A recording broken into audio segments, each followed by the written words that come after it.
Hello les amis, bienvenue sur ma chaîne et bienvenue sur le Focus Time. Je suis encore au Cameroun et je suis continuellement à la recherche de profils particuliers, de personnes intéressantes et de profils qui vont vous inspirer. Je suis dans la ville de Yaoundé et aujourd'hui, je vous réserve une interview vraiment sur mesure avec un vidéaste. Il s'appelle Francis. Et il a bien accepté de partager un peu avec moi après quelques heures derrière la caméra. Bonsoir Francis. Je te salue pas encore, c'est ta marque ça? Oui, c'est ça. Oh, super. Bonsoir Sorel. Comment est-ce que tu vas? Très bien et toi? Ça va très bien, ça va très bien. Tu es quitté derrière, tu es venu devant. Ouais. C'est bon, la position est devant aussi, c'est... Il est bien vrai, c'est... On n'est pas habitué, on est habitué seulement à être derrière. Mais pour une fois, je veux être un peu devant. Ok, c'est pas mal. Hein? Si on peut me voir aussi. Il y a quoi de mal? Bon, ok. Est-ce que tu peux vite fait te présenter? Qui es-tu et par quoi est-ce que tu es passionné? Bon, je suis Francis Guifo. Francis Guifo Sobgui. C'est mon nom intégral. Et je me surnomme Sofra. Et c'est une sorte de diminutif que j'ai créé depuis le secondaire. Ok. Guy Sofra, qui représente les initiaux des différentes parties de mon nom. Donc Guy, qui signifie Guifo, So, qui signifie Sobgui, et Fra, qui signifie Francis. Et je me suis dit, un jour, ce nom va être célèbre. Okay. J'ai toujours été passionné par l'art, l'art en général. Et c'est plus tard que j'ai découvert cette passion particulière pour l'art visuel, c'est-à-dire la vidéo, et le motion design, l'infographie et très souvent la photographie, vraiment. Mais je me suis plus accentué sur la vidéo. Ok, ok. Est-ce que tu peux nous dire comment est-ce que ça commence donc chez toi? D'où est-ce que te vient cette envie de la vidéo ou bien de faire de la vidéo? Bref, avant d'arriver à la vidéo, oui, j'ai toujours eu cette passion pour le dessin. Ce qui fait que depuis l'école primaire même, à l'école primaire, j'avais un cahier dans lequel je reproduisais les dessins des gens que je voyais. Je pouvais te regarder comme ça et puis je te reproduis. Ah bon? Ouais. Et c'était bien? C'était bien. Hey. On dirait que c'était une photocopie de toi. Et tu as arrêté ça? Je vais dire, quand je vais en arriver. Ok. Et quand je suis arrivé au secondaire, sur chaque banc que j'occupais dans une classe, je laissais une marque, un signe, donc un dessin. Tout le monde savait que voici le banc de Francis Guizofra. Ok. Oui. Il y a même des amis qui ont prédit mon avenir. Non. Je t'assure. Et plus tard, ça m'a suivi. Et mon histoire avec l'infographie et la vidéo commence plus précisément à l'université. Quand j'ai eu mon bac, c'était en 2012. Mon grand frère m'avait promis de m'offrir un ordinateur. Je vais jamais oublier mon grand frère à qui je fais un big up, Emmanuel Blaise. Ok. Ouais. Il m'a acheté un Pentium 4 desktop. Ouais, et j'ai découvert ce qu'on appelle Photoshop, le logiciel qu'on appelle Photoshop. Vous connaissez ça? Oui, c'était les anciens Photoshop. Et puis, j'ai commencé à regarder des tutos sur YouTube. Je reproduisais ce que je regardais dans les tutos, juste pour mon passe-temps. Oui. Vu que j'étais en fac, je faisais histoire des relations internationales. Ah, carrément. Ouais. Pendant que j'allais à l'université, je m'entraînais à la fois quand en fait, travailler sur Photoshop, c'était mon passe-temps. D'accord. Oui, c'était mon passe-temps. Et voilà comment les choses commencent. Et je veux dire, c'est après la licence. Oui, à cause de certains soucis social, oui, j'ai arrêté de faire l'université. Oui, et je me suis dit, vu que la situation familiale ne donne pas, c'est précaire. Je ne sors pas d'une famille vraiment riche. Oui, Et il était temps de faire un truc qui pouvait me permettre de gagner de l'argent vite fait. Oui. Et je me suis mis à faire de la recherche sur l'infographie plus précisément. Vu que ça me passionnait et ça cadrait avec ma passion, ça cadrait avec le dessin que je faisais à l'époque. Oui, j'ai commencé à faire les recherches sur l'infographie, la portée de ça. Est-ce que je peux facilement les déboucher? Oui, justement. Oui, voilà comment je fouillais sur Facebook. Je suis tombé sur quelqu'un qui vendait les cours en vidéo. Oui, il les vendait à l'époque à 60 000, je crois. Wow. Oui. Et tu as trouvé l'argent pour acheter ça? Je vais y arriver. Ça. Oui, je l'ai contacté parce que je suis très curieux quand je veux connaître. Je l'ai contacté, il m'a donné rendez-vous comme j'étais à Douala à l'époque, il m'a donné rendez-vous, on s'est pris. Il a vu mon engouement, mon dévouement, il a vu ma motivation à connaître le truc. Et puis il a dit, tiens, si tu as 10 000, tu apportes, je te donne les cours. Oh. Je ne vais jamais oublier ça. Wow. Voilà comment j'ai pris les cours en vidéo. Je suis rentré à la maison, passé mon temps à regarder les vidéos, je reproduis, je fais des exercices, tout comme à l'école. Ouais. Voilà comment j'ai commencé à développer cette créativité. Oui. Et un jour, il m'appelle, il me dit, il y a un boulot, 80 000 le mois. Est-ce que je suis partant? Non, c'était 85 000. Je suis partant. Il dit, oh, c'est où? Ah, ça? C'était très difficile, c'était très compliqué pour un étudiant qui venait de sortir de l'université et puis qui n'avait rien et qui avait un loyer à payer, et des charges à gérer et tout et tout. J'ai accepté, je suis arrivé, je vais avouer que je n'étais pas à la hauteur. Tu n'étais pas prêt. Oui, j'étais pas prêt. Vu que je m'entraînais encore et il me formait à la fois. En fait, il me faisait former, je travaillais à la fois. Oui. Et voilà comment les choses ont démarré. Et je sais pas si tu veux que je continue, j'entre dans la vidéo. Non, enfin, je veux dire, c'est avec ça, est-ce que c'est à ce niveau que toi, tu développes dans ton amour pour la vidéo et que tu commences, c'est avec cette histoire?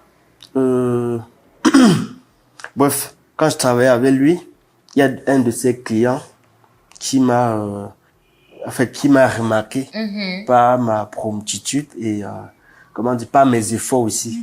Il aimait vraiment ma créativité. Il aimait ce fait d'être regardant sur les détails quand je faisais un travail pour lui. Oui, je vais avouer que je n'étais pas encore fort, mais ce que je faisais déjà, c'était encourageant. Oui, voilà. Oui, voilà comment il m'a proposé le job ici à Yaoundé. C'est lui qui m'a donc déplacé de Douala pour Yaoundé, son client. Bon, je suis arrivé, vous avez entendu parler de Contrat d'Afrique. C'était une émission à l'époque qui passait sur Canal 2. Ah, ok. Oui, je crois peut-être. Oui, c'était là-bas. Je suis arrivé à Contrat d'Afrique. J'étais l'infographiste de là-bas. Ok. Et je suis tombé sur le directeur de production. Et je lui ai parlé de ma motivation, de ma passion à connaître la vidéographie. Voilà comment il était à ce temps-là. Il était un encadreur à l'ESTIC, oui, en cinéma. Voilà comment il m'a tenu la main. Et quand il y avait, par exemple, des travaux sur le terrain à faire, aller interviewer les gens, il m'envoyait pour me tester. Ouais. Je me suis retrouvé en train de gérer vidéo, montage et infographie seul, jusqu'à l'émission était reposée sur moi. Waouh! C'était donc une charge assez lourde. C'était une chance, c'est un grand frère que je ne vais jamais oublier, Mécano ça, à qui je fais le job exactement. Oui, donc voilà comment j'entre dans la vidéo. Je sais pas si tu veux que je continue. Non, c'est bon. Je peux te poser la prochaine question qui essaie de savoir comment donc ta famille, est-ce que c'est quelque chose qui a été facilement accepté? Parce que parfois, quand tu viens parler de photographie, vidéo, enfin, les gens ne comprennent pas forcément ou bien ne voient pas en ça un métier. Donc, quelle a été la réaction de ta famille quand tu as décidé de quitter Douala pour Yaoundé? Bon, je vais avouer. C'est juste qu'il y a certains détails de la vie dans lesquels, autant pour moi, on ne peut pas facilement entrer. Mais il y a eu plein de trucs qui se sont passés à l'époque là. Mais concernant l'opinion de la famille, Oui. il n'y a eu que mon grand frère qui s'occupait de ma pension, qui m'a dit pourquoi je ne continue pas à l'université. Ça, c'était pas quand même en rapport avec le fait que je devais me déplacer pour Yaoundé. Ok. Oui. J'ai dit avant que je ne me lance. Je lui ai dit, grand frère, même si tu veux forcer, je vois ta situation, je vois tes charges et puis je veux pas te donner autant de peine. Oui, il est temps que je vole de mes propres ailes. Et que je me batte. Et que je me batte, bien sûr. Voilà. Donc, quand je montais à Yaoundé, personne n'a été contre ça. Vu que tout ce qu'on voulait, c'était que j'obtienne un travail, au vu de tout ce que je traversais à l'époque là. Ok. C'était vraiment une période infernale, je dois avouer. Parce que je dois avouer que je viens de loin, de très très loin. Oui, personne n'a contrarié ça. Et puis, voilà. Et puis, je vais avouer qu'à l'époque, j'ai choisi relations internationales. Parce que je dois t'avouer que j'aimais la politique. Donc, je voulais entrer à lyrique, peut-être faire la diplomatie, tout et tout. C'était très beau, quoi. Tu avais des rêves, quoi. J'avais des rêves, c'était très beau. Mais bon, c'est plus tard que j'ai compris ma vraie passion, mon vrai génie, et que j'ai juste manqué quelqu'un pour m'orienter. Vu que chez nous, j'étais le premier à atteindre ce niveau de bac. Bien que j'ai eu des grands frères. J'étais le premier à atteindre ce niveau. Donc, c'était à moi dorénavant d'orienter mes petits frères. Bon, voilà. Personne n'a contrarié le fait que je devais entrer dans le truc. Ok. Est-ce que tu peux me dire quand est-ce que tu as eu ton premier appareil et comment est-ce que tu l'as eu? Voilà. Mon premier appareil, je l'ai eu en fin 2020. Oui. En fin 2020. Et avant ça, j'étais déjà autonome. Je m'étais lassé de contrat d'Afrique. Puisque, je ne veux pas entrer dans les détails concernant ma relation avec l'entreprise. Mais je veux juste te dire que j'ai eu mon compte. C'est-à-dire, j'ai atteint l'objectif que je voulais. Justement. Donc, j'ai acquis ce que je voulais. Et puis, je me suis dit qu'il était temps de partir. Oui. Et même le directeur de production m'a encouragé pour cela. D'accord. Quand je suis donc parti, il y a eu un grand frère. Bon, avant que je n'y arrive, étant à contrat d'Afrique, de temps en temps, je faisais mes petits gombos, comme on l'appelle, comme on dit souvent ici au Cameroun, je faisais mes petits gombos avec, bref, je prenais la caméra pour aller faire mes petits gombos. Et comme je faisais aussi de l'infographie, je commençais à avoir un peu de petits clients. Tu montes le logo, on te lance les 5 000, 10 000, tu es fier. Donc, je gagnais quelque chose de l'infographie, tout et tout. Et du coup, il y a eu un événement, un festival du village sur lequel on a travaillé. Et c'était parrainé par un grand frère qui vit en Europe. Oui, il est venu au pays, il a vu mon développement. C'est moi qui gérais toute la partie graphique. Oui, du truc. Puisque je n'étais pas vraiment dans la vidéo. Oui. Et à notre première rencontre, il a eu confiance en moi. Et il m'a vu comme un petit frère qui inspirait des encouragements. Oui. Quand il est rentré en France quelques mois après, donc vers la fin 2020, je l'ai écrit pour dire, grand frère, voilà la situation, s'il te plaît. Est-ce que tu peux m'acheter une caméra?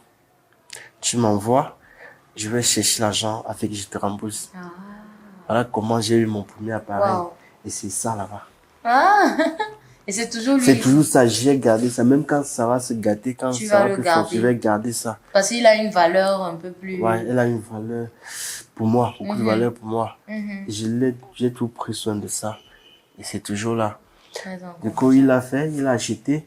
Et puis, en quelques mois, j'ai cherché l'argent et je l'ai remis. Ça a été très rapide. Oui, donc Vu c'était que- comme un... Enfin, Ouais. voilà, tu as fait un prêt, quoi. J'ai fait un prêt. C'était une sorte de condition vente. Mhm. Oui. Oui, Je remettais l'argent par tranche. oui. Et grâce à Dieu, j'ai pu vite m'en libérer. Mhm. Oui. Et Ça veut dire que tu as commencé à avoir un peu plus de contrats et comme tu avais aussi un appareil, tu étais un peu plus professionnel voilà. et tu es arrivé à Vers la fin satisfaire. 2020, j'étais déjà un peu plus professionnel. Oui. Parce que c'est allé vite. Mhm. Je ne dormais pas. À un moment, j'ai adopté un concept d'un ancien ami qui disait, j'ai vendu mon matelas. Mhm. Vous pouvez deviner ce que ça signifie. Pour dire qu'il ne dort pas, Je quoi. ne Il dors n'y a pas. pas d'endroit pour dormir. Il n'y a pas de temps pour dormir. Il Je n'y a ne pas dors le pas en temps fait. et tout. Mhm. Oui, je ne dormais Travailler pas. juste. Waouh. Ça, en tout cas, tu as été très tenace et très Oui. déterminé. Je crois que c'est ça. Mais après, c'est peut-être relié à ton passé et ce que tu as vécu, comme tu Oui. le disais. Donc, tu savais que tu n'avais plus droit à l'échec. À l'échec, Oui. oui, il n'y a pas Ok. de temps à perdre. Maintenant, comment est-ce qu'on fait pour te contacter? Comment est-ce qu'on fait pour avoir tes services de vidéaste? Et on te retrouve où? Est-ce que tu es sur les réseaux sociaux?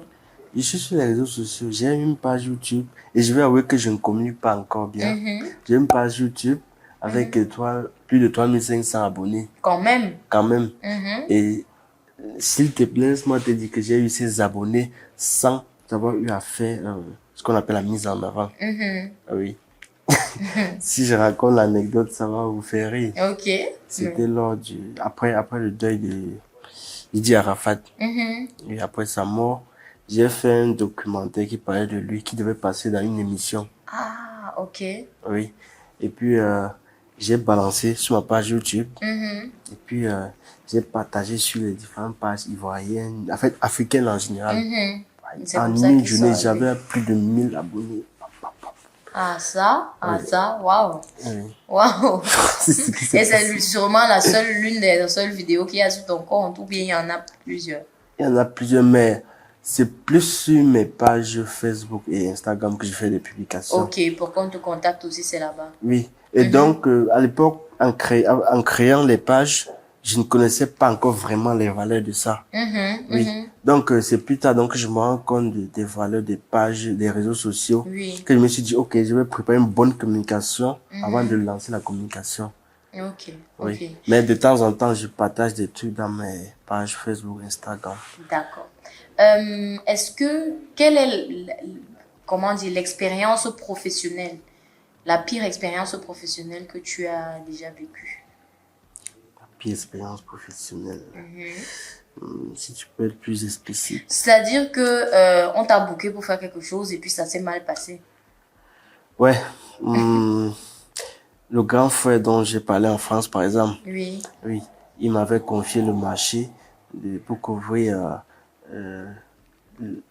la cérémonie, les funérailles de sa grand-mère, de sa feu grand-mère. Oui. Quand je suis retourné sur Yaoundé, j'ai lancé les copies et j'ai déposé la machine sur la table, j'ai lancé les copies. Le matin, j'ai pu retrouver la machine. On avait emporté tout. Les ordinateurs? On avait emporté mon laptop et avec une partie des roches. Heureusement que j'ai gardé la caméra dans la chambre avant de me coucher et avec certaines roches dedans. Tout de suite, je l'ai appelé pour annoncer la nouvelle. J'étais plutôt surpris agréablement. Que ce soit eux qui rassemblent même des images qu'ils ont fait le téléphone. Ils m'envoient pour que je fasse quelque chose. Oui. Et au final, le rendu était waouh. Ouais, voilà. Comme quoi, parfois, à quelque chose, malheur est bon. Malheur est bon. Et ça a marqué le fait que j'ai tout de suite appelé pour dire ce qui s'est passé. Oui. Sinon, si j'avais voulu tourner, ça ne devait pas m'aider en fait. Ouais. C'est plutôt eux qui me consolaient. C'est ça, c'est ça. Il fait bon vivre parfois dans certains endroits. Est-ce que c'est difficile d'être un vidéaste au Cameroun? Oui, je dirais oui. Pourquoi? C'est difficile pour plusieurs raisons. Parce que ils sont encore plein ces clients-là qui ne connaissent pas vraiment la valeur de la chose, Justement. de la chose vidéo. Oui, tu donnes un prix. Un client, en fait, les clients les plus exigeants, Sont ceux qui payent les moins. qui payent les moins. Oh, ça, c'est tellement vrai. Oui. Donc, pourtant, ils veulent un truc très Et professionnel, ils peut-être même connaissent plusieurs exactement caméras. ce qu'ils veulent. Oui, tous les détails, mais ils ne peuvent pas payer. Ils disent, c'est juste qu'une petite vidéo. Ah, des thèmes qui m'énervent. Oui. Oui. Surtout que tu ne sais pas faire le travail Oui, c'est un de peu la ça. personne. Je veux dire, celui qui dit que c'est une petite vidéo ne sait jamais faire. Il ne sait jamais faire. Mais il sait que c'est une petite vidéo. Oui, il simplifie le travail de l'autre. Mhm. Oui. L'autre difficulté réside dans le fait que c'est pas facile d'avoir du matériel. Oui. Dans le domaine de la vidéographie. Oui. Quand tu vois quelqu'un qui a 2-3 caméras, il faut lui donner un coup de chapeau. Oui. Ils sont chanceux, ceux-là qui ont des tontons qui les offrent du matériel. Oui. Mais voilà, c'est très compliqué d'en acheter. Oui. Voilà vraiment une autre raison. J'ai entendu dans un podcast une fois que, je crois, je ne sais plus trop qui, mais qu'il y avait cette possibilité de louer du matériel. Oui. Est-ce que c'est quelque chose que vous faites aussi, ou bien est-ce que c'est quelque chose qui s'inscrit en solution de... Parce que avec beaucoup de photographes, vidéastes, j'ai déjà discuté et ils me disent toujours le même problème que c'est obtenir du bon matériel. Est-ce que vous pensez que le matériel louable soit un début de solution à ce problème? Oui, c'est une solution qui a été toujours présente. Oui, on a toujours fait recours à la location du matériel. Justement. Oui, parce qu'il y a ceux-là qui font spécialement dans la location du matériel, oui, de vidéographie. Et puis, il arrive par exemple, si on a un clip à tourner et il faut une caméra d'une certaine gamme, il faut la louer. Il suffit qu'on ne l'a pas. Donc, voilà, on loue. Donc, ce serait aussi intéressant, peut-être pour les gars de la diaspora qui regardent cette vidéo, de venir implanter des maisons ici qui vendraient des matériels, enfin, du matériel de production, c'est ça? C'est ça, c'est ça. Parce qu'il y a vraiment un gros manque apparemment au Cameroun. Et pourtant, il y a beaucoup de gens là-bas qui ont accès et qui ont même les fonds. Donc, peut-être ce serait une bonne idée pour vous, les entrepreneurs, les gars, venez installer une structure ici qui soit purement électronique et dans le sens vidéo, audiovisuel. Ok, super. Est-ce que tu peux nous parler de tes... Bon, là, tu nous as parlé des obstacles, mais est-ce que tu peux nous dire comment est-ce que vu que tu dis que tu es occupé beaucoup, tu ne dors même pas, parfois tu ne dormais pas, est-ce que tu réussis à joindre les deux bouts entre la vie professionnelle et la vie personnelle? Bon, ce que je veux dire, c'est que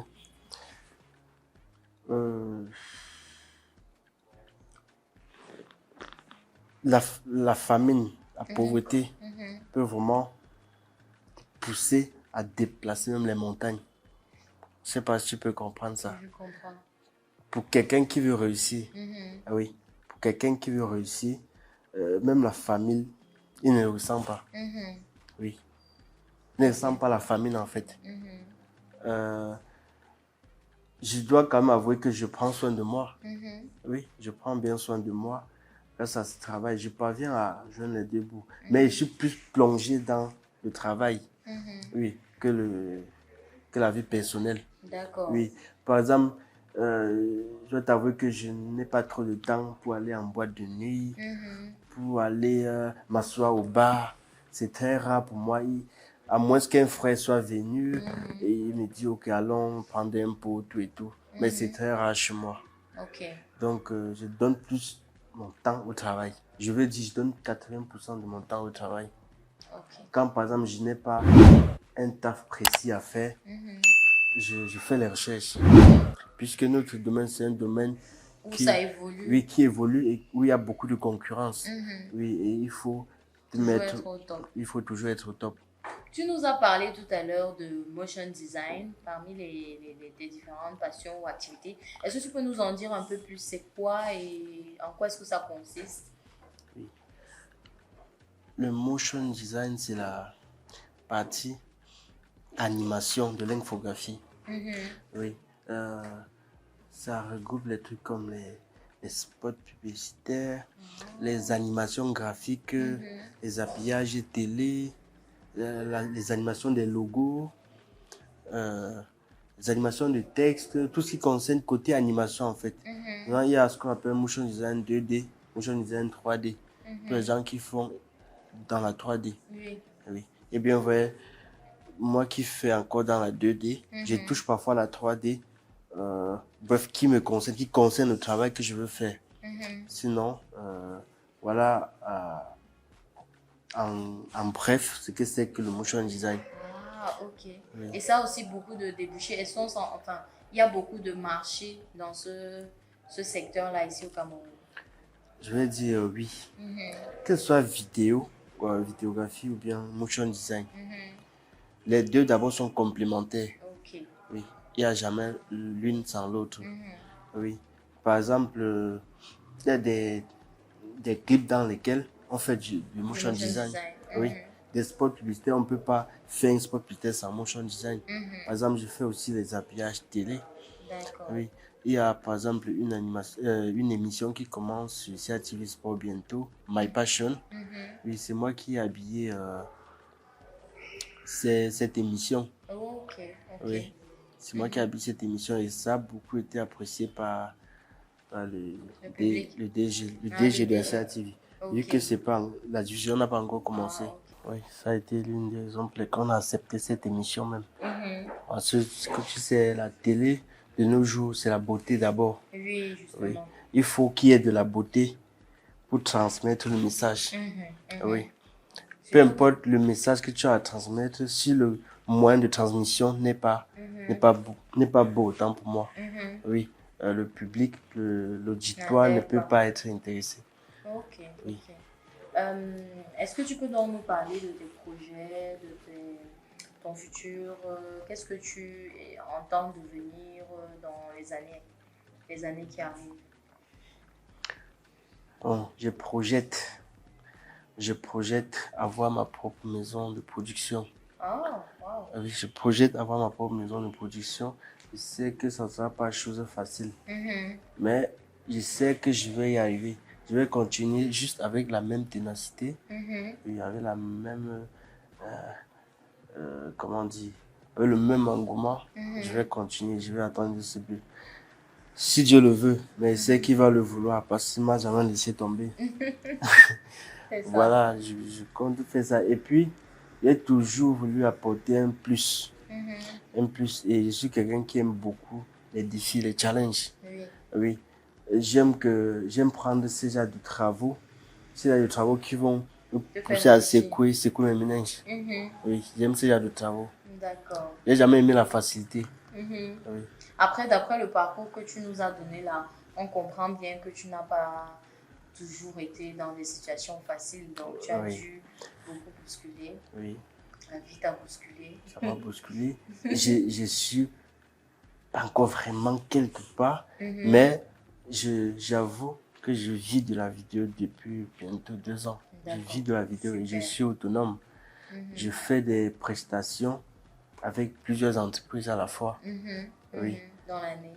Oui, dans l'année. Donc, je suis pas, par exemple, à Easy Group, à Bid Media, et aussi avec plein de particuliers. Et puis, j'ai un peu des clients un peu partout dans le monde aussi. Puisque je travaille aussi à distance. D'accord. Wow. Ben justement, ce qui est bien aussi avec le numérique, c'est que tu peux travailler à distance. C'est une question d'envoi et de trucs, ça se gère facilement. Oui, oui. Très, très, très, très intéressant. J'espère que ça inspirera les gens qui nous regardent à voir tous ceux qui sont passionnés par la même chose que toi. Ne serait-ce qu'à s'intéresser et à aller chercher l'information, c'est déjà un bon départ. Normalement, à la fin d'une interview, je pose une question précise à tous mes invités. Mais à toi, j'ai envie de poser une question différente. Comment trouver sa passion? Est-ce que tu peux dire, pour qu'on clôture cette interview, à nos téléspectateurs, comment est-ce qu'on trouve sa passion, selon toi? Je me suis toujours dit un truc. C'est que en Afrique déjà, les parents n'ont pas cette culture de détecter dès le bas âge ce qu'un enfant sait faire. Oui, parce que c'est normalement en fonction du génie qu'on détecte chez l'enfant, qu'on doit orienter l'enfant depuis le bas âge. Oui. Et la question de savoir comment détecter sa passion, c'est une question d'habitude déjà. La passion, c'est comme un mystère même. Oui. C'est comme de la sorcellerie. C'est-à-dire, il y a toujours un truc là que tu as envie de faire. Oui. Il y a toujours un truc que tu as envie de faire. Et tu es juste troublé par les trucs que tu penses que c'est plus beau que ce que tu as envie de faire là. Que c'est ce que tu devrais même faire. Oui, que ce que tu devrais même faire là. Oui, voilà comment tu détectes sa passion. Il faut plus aller vers ce qui t'attire là. Pas aller vers ce que les gens te disent. C'est ça. Ou bien jamais faire un truc par imitation. Oui. Ou par suivisme. Par suivisme moutonnier. C'est pas mon truc. Et pour entrer dans ce domaine de vidéographie, faut vraiment être passionné. Que ce soit vidéographie ou infographie ou photographie. Oui. Il faut être passionné. Et si tu n'es pas passionné, la créativité ne suivra pas. Ça. Et c'est aussi un domaine qui n'aime pas la paresse. Oui. Il faut bosser dur. J'ai un ami qui me dit toujours, forme-moi, mais il restait chez lui. Je lui demande, tu veux te former et tu veux que je vienne te chercher. Est-ce que c'est le médecin qui va avec le Voilà la même question que je lui pose tout le temps. C'est exactement la même question que je lui pose tout le temps. Du coup, je lui ai toujours dit ça. Oui. Ce domaine n'aime pas la paresse. Oui. Et il faut te rendre compte de ce que tu veux. Quelle est ta situation? Il faut te rendre compte d'un tas de trucs qui vont te pousser à bosser dur. Oui. Oui, voilà, c'est un peu ça. Wow, super. Je pense que dans ce que tu as dit, il y a beaucoup de phrases que je vais prendre pour le nom de ton interview. Mais sinon, vraiment, je crois qu'on a eu un très bel échange. Et dans cet échange, il y a beaucoup de belles choses que tu as partagées, que tu as dites et qui seront peut-être motivatrices pour les gens qui aiment bien. Donc, merci, Francis, d'être venu sur le Petit Débat de Téflon. Merci aussi. Merci pour cet échange, merci pour le partage et je pense qu'on va terminer là. Est-ce que tu as une dernière chose à dire? J'ai une dernière chose à dire, c'est par rapport aux réseaux sociaux. Oui. Oui. Oui. Je pense que je dois dire aux gens de mon âge ou bien aux jeunes comme moi que les réseaux sociaux ne sont pas des plateformes de divertissement ou bien pour dépraver les mœurs. Oui, les réseaux sociaux, c'est savoir les utiliser à de bonnes fins. Oui. Les réseaux sociaux peuvent être une entreprise et sont même une entreprise pour beaucoup. Oui, pour beaucoup. Donc, il faut savoir utiliser de manière rentable les réseaux sociaux. Voilà ce que je peux dire en fait. Il y a des fois, je poste certaines de mes photos. Ma grande soeur me dit, ouais, tu postes trop tes photos, on va te voir, on sera jaloux. Et je dis, je m'en fiche. Il y a des photos, quand je poste ma photo, par exemple, c'est pas juste une photo pour me montrer. Il y a toujours quelque chose. Il y a quelque chose que je veux transmettre. Oui, par exemple, je suis avec mon équipement. Oui. Oui, une photo que j'ai retouchée, par exemple. Quelqu'un va voir comment j'ai retouché, par exemple, ma photo, il dit, waouh, fais ma part comme ça. Exactement. Voilà. Tu es en train de faire de la communication subtile. Subtile. Et tout de suite que j'ai posté, tac, tac, eBay des clients. Je dis, regarde, tu vois. C'est comme ça. Donc, voilà ce que je peux dire. Les gars, faut prendre conscience, faut détecter ta passion. J'ai entendu comment j'ai pu détecter ma passion. Faut détecter ta passion. Et puis, il faut te lancer. Terminé. Faut pas trop douter, faut pas trop réfléchir, faut pas trop renvoyer à demain. Agis. C'est ça. Voilà ce que je peux dire. Ok, merci beaucoup Francis. Merci aussi. Beaucoup. On va mettre les liens justement de toutes ces pages sur lesquelles il publie son travail. Vous pourrez voir, vous pourrez le contacter. Vous pourrez même entrer en contact avec lui pour des collaborations. Peu importe. Je les mettrai en barre de description de la vidéo. D'ici là, Je vous donne rendez-vous au prochain épisode avec une autre personne. Et portez-vous bien, abonnez-vous à la chaîne, partagez la vidéo, likez et commentez. Bye. Ciao.